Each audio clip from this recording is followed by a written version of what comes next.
Howdy, time for some science. Look at gene pools and natural selection.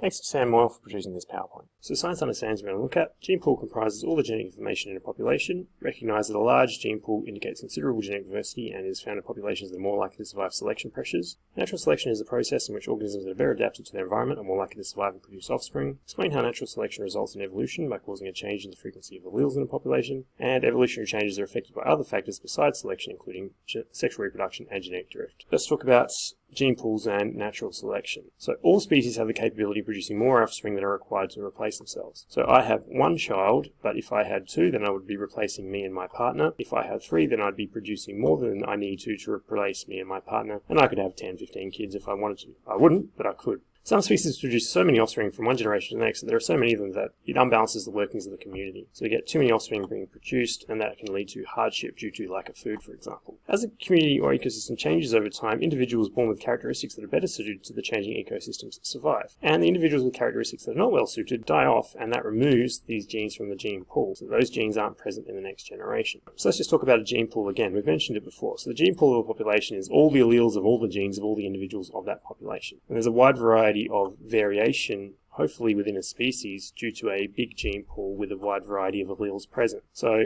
the example I used previously was dogs. So here we have dogs, they're all members of the same species. There's a wide variety of traits within dogs, and all those traits are coded for by genes in the gene pool. If we have a look at our frog example, we've got the majority of the frogs are green, but then we've also got genes for the red and the purple frogs, so all of those genes are present within the gene pool. So let's talk about natural selection. So even though organisms have the capacity to increase the numbers from one generation to the next, not all organisms survive and reproduce. There are a range of factors that cull populations, such as predation, disease, competition for resources, environmental factors as well, so like temperature, food, water availability, and shelter. So we have biotic and abiotic factors that affect organisms. Organisms that are born with traits better suited to those selection pressures are more likely to survive and reproduce and pass on the genes that code for those traits to their offspring. If you don't have those traits and the genes that code for those traits, then you tend to die off due to the selection pressures that we talked about. And that removes those genes from the gene pool or reduces the frequency of those genes in the gene pool for future generations. So genes that convey an advantage for a particular environment, they stay in the gene pool and tend to be more likely passed on to the next generation, and that increases the gene's frequency within the population as generations go by.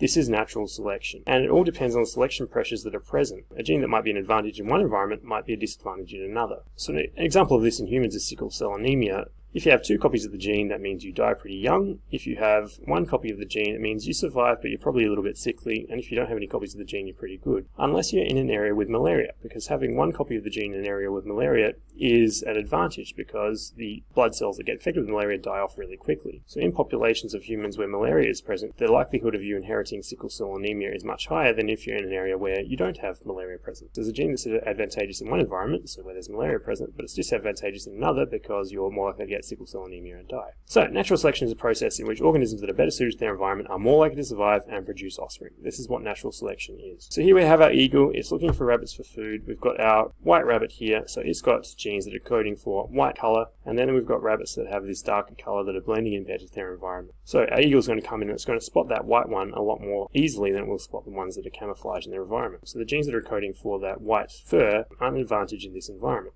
So those genes are going to be selected against and be less frequent in the gene pool. However, if we take the same rabbits and we chuck them in the snow and we've got a wolf looking for them, the white fur would be an advantage. So we're going to get predation of those darker furred rabbits, and in this population the frequency of white fur will be much higher in the gene pool than the frequency for the darker brown fur. So environmental pressures select out weaker traits. And Darwin explained the idea of natural selection to explain the theory of evolution in these ways. So within a population there is genetic variation between individuals. That's assuming that we've got things like sexual reproduction occurring, which leads to a wide variety of offspring. And in asexually reproducing species, we're hoping that mutations will pop up, which lead to variations within the population as well. Some individuals are better suited than others due to the biotic and abiotic factors in the environment. They don't control that, you're just born with the genes that you have. That's the genetic lottery. The individuals that have those traits that allow them to survive better in the environment are more likely to survive longer and produce more offspring than the less well adapted ones. And this applies particularly with things like limited resources. They pass on their genes for their favourable characteristics to their offspring, and over generations, the proportion of individuals in the population with those favourable genes will increase and eventually be maintained. So it's a benefit to a species to have a wide variety of genes present in the gene pool. Populations of limited or small gene pools are less able to withstand selection pressures like disease or changed environmental conditions because they're genetically very similar to each other.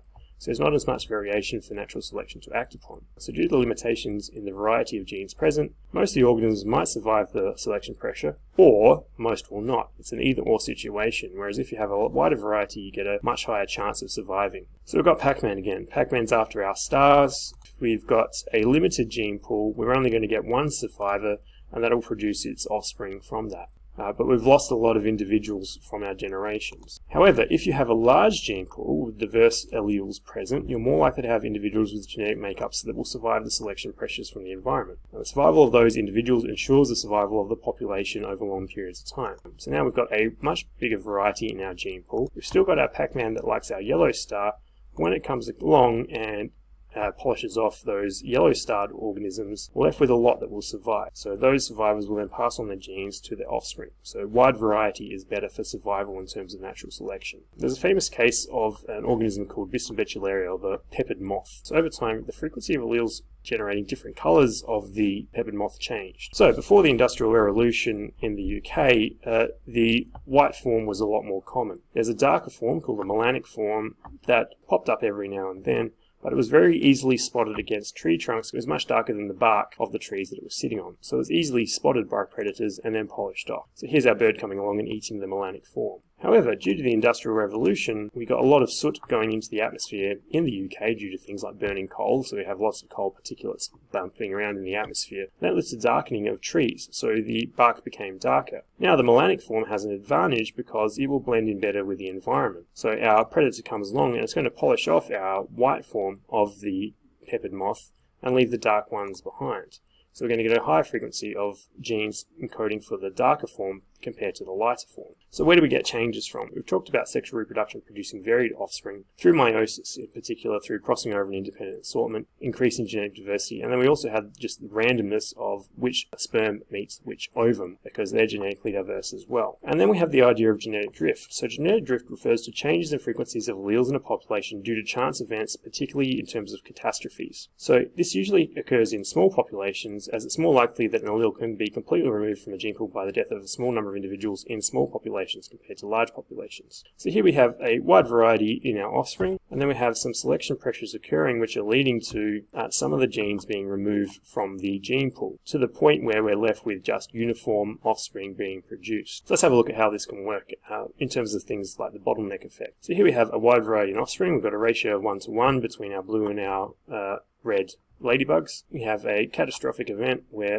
a lot of the blue ladybugs get removed, and now we've got a 5:1 ratio in terms of red compared to blue. So we've had a catastrophe that's removed a lot of genes from the gene pool. We can see this too in the bottleneck effect over here. So here we have the parent population that has a large variety in it, but we have a big catastrophe where only a few of the individuals survive. So here's our catastrophe, we've got our bottleneck, so only a few individuals are surviving. And they might have a smaller proportion of particular genes compared to the initial parent population. So the surviving individuals will reproduce, and they'll produce offspring with different rates of different alleles, and that can be very different from the parent population that we started with. So this can lead to deletion of large numbers of alleles in a gene pool. So let's do our check. So a gene pool comprises of all the genetic information in a population. Recognize that a large gene pool indicates considerable genetic diversity and is found in populations that are more likely to survive selection pressures. Natural selection is a process in which organisms that are better adapted to their environment more likely to survive and produce offspring. Explain how natural selection results in evolution by causing a change in the frequency of alleles in population. And evolutionary changes are affected by other factors besides selection, including sexual reproduction and genetic drift.